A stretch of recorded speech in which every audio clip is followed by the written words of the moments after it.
ওয়াকফ আইন বাতিলের দাবিতে দু জায়গার বিক্ষোভের ছবি এই মুহূর্তে আপনাদের সামনে তুলে ধরবো। একদিকে মুর্শিদাবাদের ছবি আপনারা দেখতে পাচ্ছেন, যেখানে বিভিন্ন জায়গায় বিক্ষোভ দেখানো হয়। মুর্শিদাবাদের লালগোলা, শামশেরগঞ্জ বিভিন্ন জায়গায় বিক্ষোভ দেখানো হয়। অন্যদিকে পার্ক সার্কাসে বিক্ষোভ দেখায় আলিয়া বিশ্ববিদ্যালয়ের ছাত্রছাত্রীরা। তারা পুলিশের ব্যারিকেড ভাঙার চেষ্টা করে।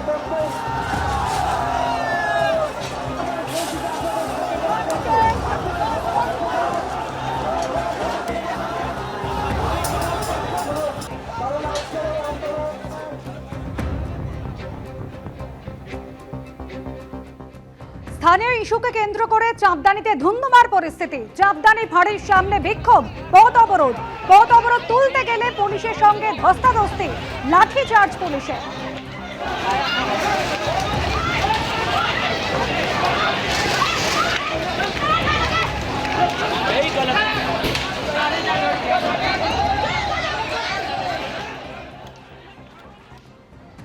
একদিকে যখন চাকরিহারাদের 12 জন প্রতিনিধির সঙ্গে শিক্ষামন্ত্রী এবং এসএসসি চেয়ারম্যানের বৈঠক বিকাশ ভবনে কিছুক্ষণ আগেই শুরু হয়েছে, সেই বৈঠক চলছে।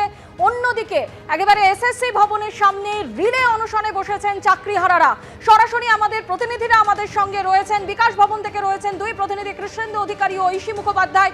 অন্যদিকে এসএসসি ভবনের সামনে থেকে রয়েছেন আমাদের আরেক প্রতিনিধি সন্দীপ সরকার। প্রথমেই কৃষ্ণেন্দু, তোমার কাছে আসবো। প্রথম দিকে প্রবেশ নিয়ে জটিলতা এবং তা কাটার পরে ইতিমধ্যেই 12 জনের সঙ্গে বৈঠক শুরু হয়েছে শিক্ষামন্ত্রী এবং এসএসসি চেয়ারম্যানের। বেশ কিছুক্ষণ হলো সেই বৈঠক চলছে। দেখো, বৈঠক শুরু হয়েছে এবং স্কুল সার্ভিস কমিশনের চেয়ারম্যান শুধু নয়, মধ্যশিক্ষা পর্ষদের সভাপতি অর্থাৎ অ্যাপয়েন্টিং অথরিটি যে মধ্যশিক্ষা পর্ষদ, তার সভাপতিও সেই বৈঠকে উপস্থিত আছেন এবং শিক্ষামন্ত্রী তো আছেনই। প্রথম যে জট কাটার বৈঠকের আগে যে জট তৈরি হয়েছিল কতজন ঢুকবেন, স্কুল শিক্ষা দপ্তর বলেছিল 8 জন, তারপর সেটা 12 জন হয়েছে এবং শেষমেশ 13 জন ঢুকেছেন। অর্থাৎ যে চাকরিহারা শিক্ষকরা যারা রাস্তায় বসে আছেন এই স্কুল সার্ভিস কমিশনের জন্য, এই মানে একটা প্রাতিষ্ঠানিক দুর্নীতির জন্য, তাদের যে দাবি সেই দাবি শেষমেশ মান্যতা পেয়েছে। বৈঠক শুরু হয়েছে। এখন বৈঠকের পর সেই আশার আলো মেলে কিনা এখন সবচেয়ে সেটাই দেখার। দীর্ঘদিন ধরে আইনি জটে যে আশার আলো মেটেনি, যে আইনি লড়াইয়ে যে আশার আলো মেটেনি, সেই আশার আলো কিভাবে আজকের এই 1.5 ঘন্টা 2 ঘন্টার বৈঠকে মেলে, এখন সেটাই সবচেয়ে বড় কৌতূহল। কিন্তু তুমি জানো যে বারবার যেটা প্রশ্ন উঠেছে যে এই আশার আলো মেলেনি কেন, তার একমাত্র কারণ যদি হয় প্রাতিষ্ঠানিক দুর্নীতি। যে দুর্নীতির কারণে আজকে যে শিক্ষামন্ত্রী বৈঠক করছেন, সেই আগের শিক্ষামন্ত্রী তিনি জেলে আছেন। আজকে যে মধ্যশিক্ষা পর্ষদের সভাপতি বৈঠক করছেন, আগের মধ্যশিক্ষা পর্ষদের সভাপতি জেলে আছেন।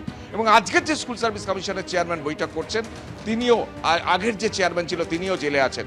এবং সেই দুর্নীতির পাশাপাশি কারা যোগ্য স্বচ্ছভাবে সেই তালিকা বারবার হলফনামায় কিন্তু স্কুল সার্ভিস কমিশন দিতে পারেনি। এখানেই আশার আলো তৈরি হয়েছে এই কারণেই যে মিরর ইমেজ প্রকাশ করার দাবি করছেন এখানকার চাকরিহারা শিক্ষকরা, সেই মিরর ইমেজ কি প্রকাশ করে স্বচ্ছতার সঙ্গে স্কুল সার্ভিস কমিশন সুপ্রিম কোর্টে জানাতে পারবে যে এরা হচ্ছে প্রকৃত যোগ্য, এদের ম্যানিপুলেশন হয়নি। আমরা দেখেছি স্কুল সার্ভিস কমিশন যে পরীক্ষা নিয়ামক সংস্থা, সে নিজেই প্রকাশ করেছে ওএমআর সিট, ফাঁকা ওএমআর সিট, সাদা ওএমআর সিট, সেটা 53 হয়েছে এবং র্যাঙ্ক জাম হয়েছে। অর্থাৎ যে পিছনে আছেন তিনি হঠাৎ করে ওপরে উঠে গেছেন মেধা তালিকায়, যিনি মেধা তালিকায় ওপরে ছিলেন যোগ্য, তিনি নিচে অযোগ্য হয়ে গেছেন। এই যেভাবে দুর্নীতি হয়েছে, একাধিক দুর্নীতি, অনেকে বলেন 17 রকম 13 রকমের দুর্নীতি হয়েছে, সেই একাধিক দুর্নীতির কারণে যে আজকে বৈঠকে বসতে হচ্ছে, এত সংকট হয়েছে, সেই সংকট মোচনের দায়িত্ব কিন্তু স্কুল সার্ভিস কমিশন এবং সরকারকে নিতে হবে, এমন দাবি করছেন চাকরিহারা শিক্ষকরা। আমরা যেখানে দাঁড়িয়ে আছি বিকাশ ভবনের 6 তলায় 5th ফ্লোরে, সেখানে বৈঠক চলছে এবং নিচে একবার ছবিটা দেখাতে বলবো ক্যামেরা পার্সন প্রবীর দেখে, যারা চাকরিহারা শিক্ষক তাদেরই সহযোদ্ধারা রাস্তায় বসে আছেন। অর্থাৎ তারা সঙ্গে এসছেন পুলিশি প্রহরায়, তারা রাস্তায় বসে আছেন।